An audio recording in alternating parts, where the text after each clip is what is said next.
Patrick Tréguer, bonjour. Bonjour. Vous êtes à l'espace Mendes France de Poitiers, donc on le rappelle, qui est un espace dédié à la culture scientifique, c'est ça? C'est ça. Et vous vous occupez particulièrement de tout ce qui tourne autour de la culture numérique?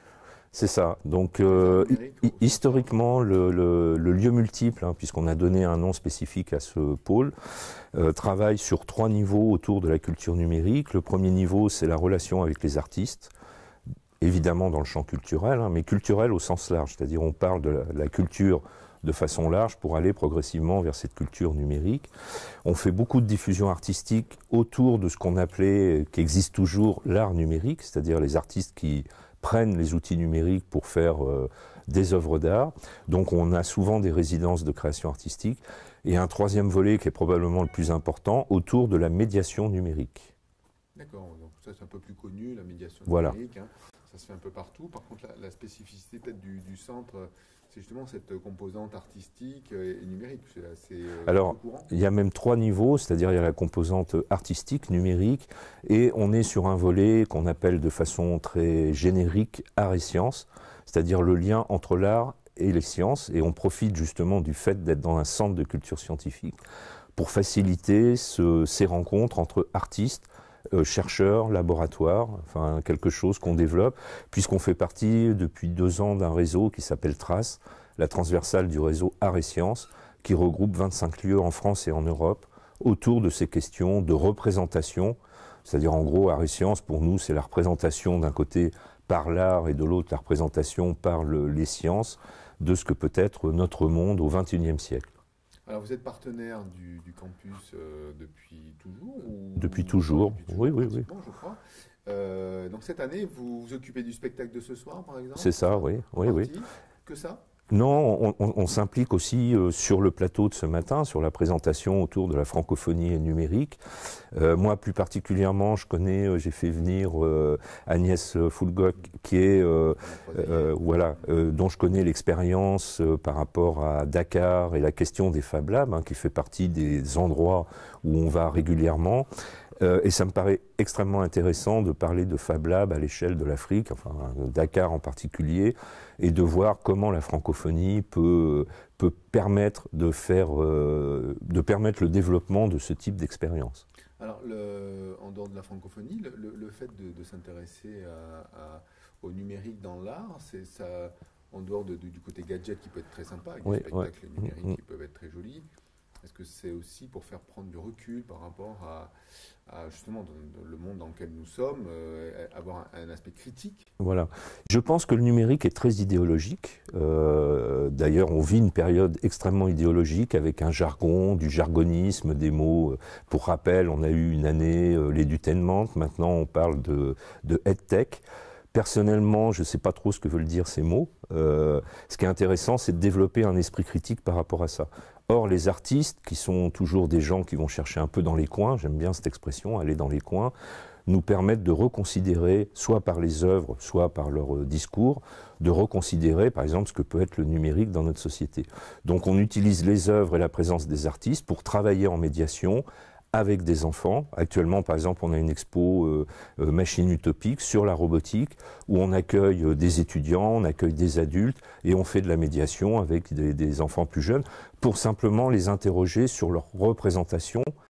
Comment a-t-elle été forgée, cette représentation, par la bande dessinée, par la télé, par le cinéma, et de voir à partir de là comment eux, dans leur imaginaire, tout ça s'agence, comment tout ça fonctionne. Et c'est assez intéressant parce qu'on voit que l'imaginaire qu'on oublie souvent dans le monde de l'éducation, moi je parle d'éducation populaire, c'est quelque chose d'extrêmement intéressant et qui nous ramène en biais sur des questions d'anthropologie aussi. Moi je suis très attiré par l'anthropologie du numérique. Alors, art numérique et francophonie, est-ce que c'est pas saugrenu, puisque quelque part, on pourrait se dire, le langage du numérique est universel, et pourquoi simplement le résumer à quelque chose de francophone? Alors que c'est parce que c'est le bassin de relations que s'est tissé Poitiers, c'est quoi le... Alors, sur les réseaux, moi je pense que vous avez raison, il ne faut pas d'abord que l'art devienne un gadget, encore moins l'art numérique. C'est un art de notre époque, c'est un art contemporain. Finalement, l'art numérique, nous, on a un peu abandonné ce vocable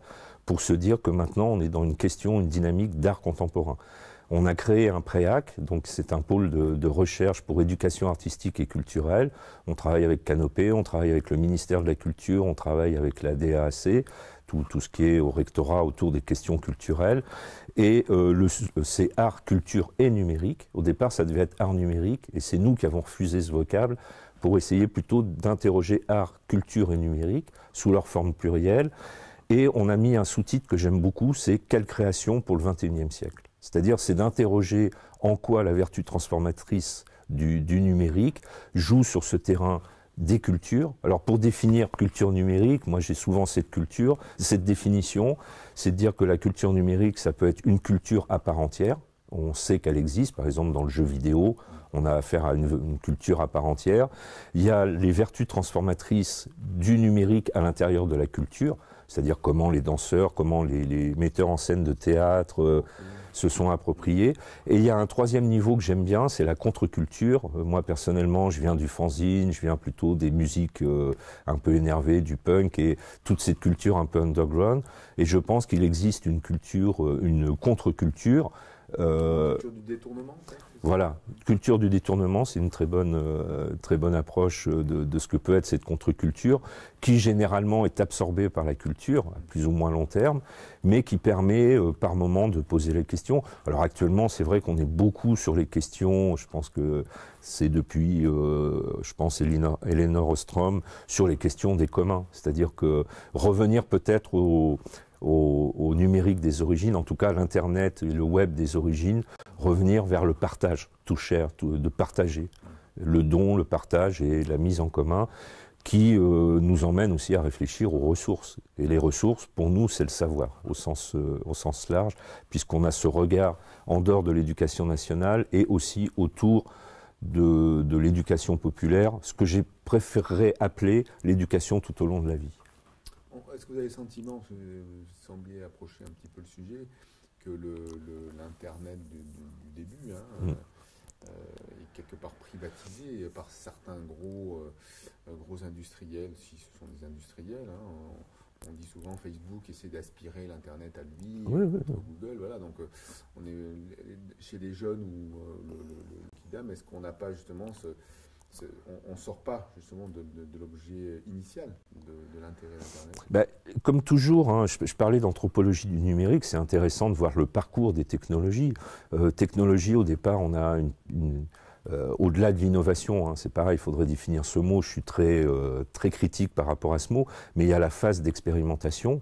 Donc, ce qu'on appelle Internet, c'est-à-dire après ce qui est devenu le web, les années 68, premières expérimentations avec 4 ordinateurs reliés dans des universités, c'est important de le préciser, pour devenir le web qui sort d'un laboratoire de recherche, en l'occurrence le CERN, en 1994, on voit bien que progressivement, on est passé de l'expérimentation vers une massification, une sorte d'argument autour de la socialisation du net, ce qui est relativement faux, puisqu'en France, actuellement, par exemple, 20% de la population reste encore en dehors de ça. Donc, il faut relativiser sur ces questions de socialisation. Et donc, on voit qu'il y a forcément une évolution des technologies. Après, il y a peut-être comme disent les sociologues, des signaux faibles qui vont arriver et qui vont peut-être redéfinir ce que sera le web dans 10 ans. C'est là où justement les questions de commun sont extrêmement intéressantes par rapport à... Enfin, c'est vrai qu'on nous parle tout le temps de ces fameux GAFAM et leur équivalent du côté Chine et Moyen-Orient. C'est intéressant de se poser la question du devenir de tout ça. Et c'est vrai que souvent, c'est des signaux faibles qui peuvent donner une orientation sur ce devenir. Donc d'où l'importance, j'imagine, de votre action au quotidien pour justement essayer de faire prendre du recul par rapport à tout ce qui se passe dans l'activité de médiation et de propositions culturelles qui permettent peut-être de prendre du recul et réfléchir. C'est ça. On utilise beaucoup ce rapport. Moi j'aime bien raisonner en public.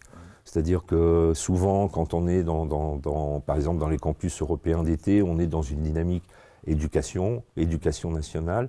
Moi j'aime bien élargir le trait. Par exemple, il y a un atelier qu'on a présenté il y a 3 ans et qui existe depuis 6 ans avec des femmes de plus de 70 ans.